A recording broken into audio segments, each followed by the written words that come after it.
Hello বন্ধুরা, আজকে একটা খুব ফিলিং আর টেস্টি একটা রেসিপি নিয়ে এসেছি, দেখতে থাকো।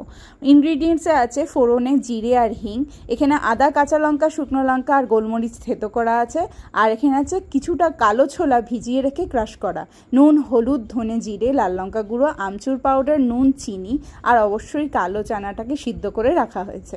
এখানে দেখো তেল গরম হয়ে গেলে অবশ্যই সর্ষের তেলে রান্না করবে, ফোড়ন দিয়ে দেবে, তারপর এক এক করে মশলাটা দিয়ে দেবে।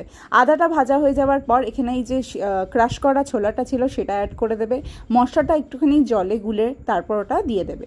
এরপর একে একে নুন আর ছোলাটা দিয়ে দেবে, ভালো করে কষবে। কষা হয়ে এলে একটু জল দেবে আর একটু সামান্য চিনি দেবে, তারপর ঢাকা দিয়ে কিছুক্ষণ রাখবে।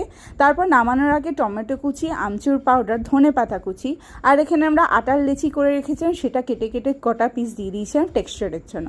আর এই দেখো আমার প্লেট রেডি। আমি একটু স্যালাড সাজিয়ে নিয়েছিলাম, তোমরা জানিও কেমন লাগলো। টাটা।